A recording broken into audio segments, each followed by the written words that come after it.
Hello friends, मैं सुभाशीष आज आपको देश की नई शिक्षा नीति के बारे में जानकारी देना चाहता हूँ। की नई शिक्षा नीति को कैबिनेट की मंजूरी मिल गई है। कहा जा रहा है कि इस नई शिक्षा नीति के तहत देश की शिक्षा में काफी क्रांतिकारी बदलाव कर दिए जाएंगे। वैसे केवल शिक्षा नीति ही नहीं बदली है, बल्कि मानव संसाधन विकास मंत्रालय कहा जाने वाला मंत्रालय भी अब नाम बदलकर शिक्षा मंत्रालय कर दिया गया है।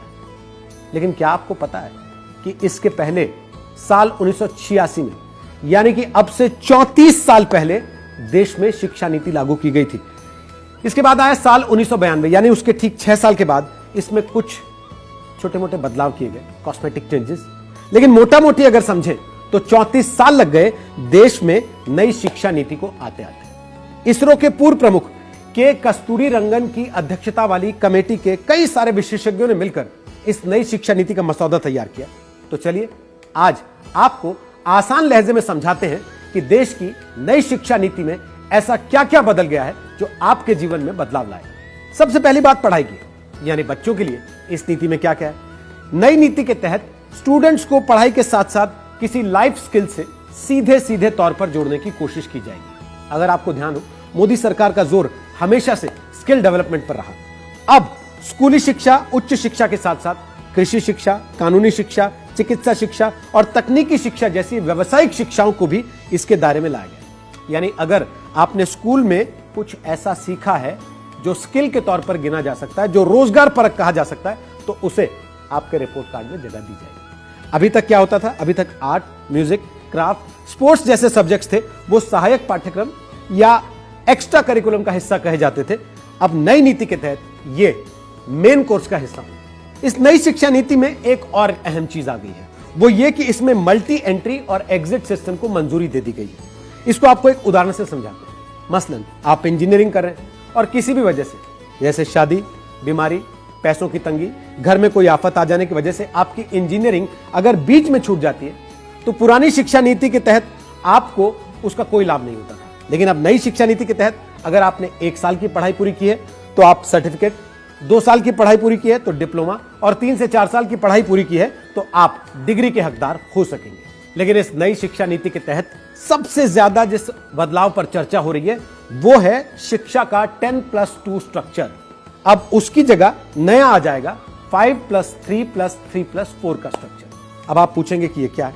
सुनने में तो बड़ा टेक्निकल लगता है, लेकिन सुनने में जितना टेक्निकल लगता है, समझने में ये उतना ही आसान है। 10+2 तो आप समझ ही गए होंगे कि पहले कक्षा 1 से कक्षा 10 तक, फिर जमा 1 और जमा 2। लेकिन अब इस पूरी व्यवस्था को 4 हिस्सों में बांटने की तैयारी कर ली गई है।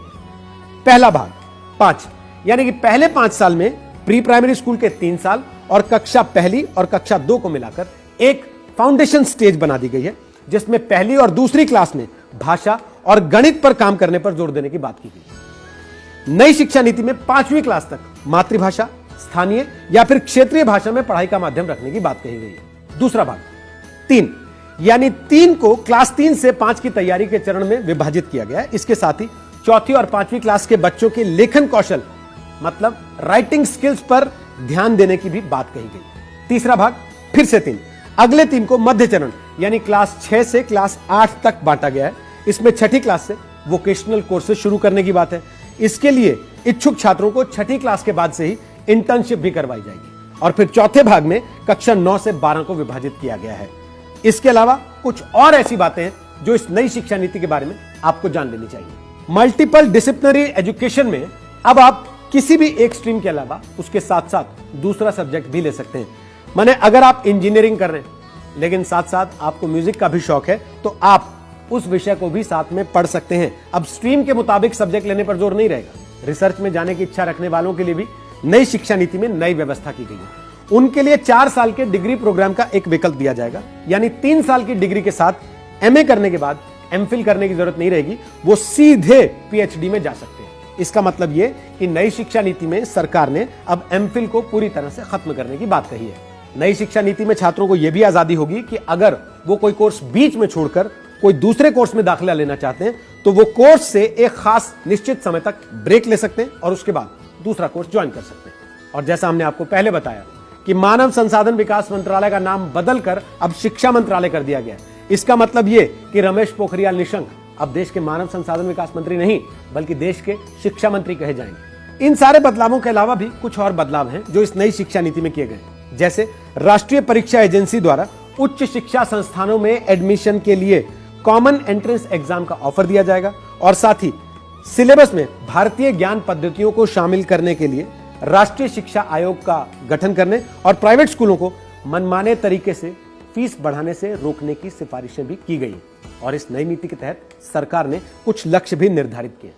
कहा गया है कि कुल जीडीपी का 6% हिस्सा शिक्षा पर खर्च होगा, जो अब तक 4.43% हुआ करता था। साल 2030 तक एजुकेशन फॉर ऑल का लक्ष्य निर्धारित किया गया, जिसके लिए एनरोलमेंट को 100% तक ले जाने का लक्ष्य है। तो ये है देश की नई शिक्षा नीति की कुछ खास बातें। तो जैसा निदा फाजली साहब ने कहा है ना, धूप में निकलो घटाओं में नहाकर देखो, जिंदगी क्या है किताबों को हटाकर देखो। लब्बोलू अब यह है कि सरकार अब किताबों के साथ साथ शिक्षा नीति में जिंदगी का फलसफा पढ़ाने की भी तैयारी कर रही है।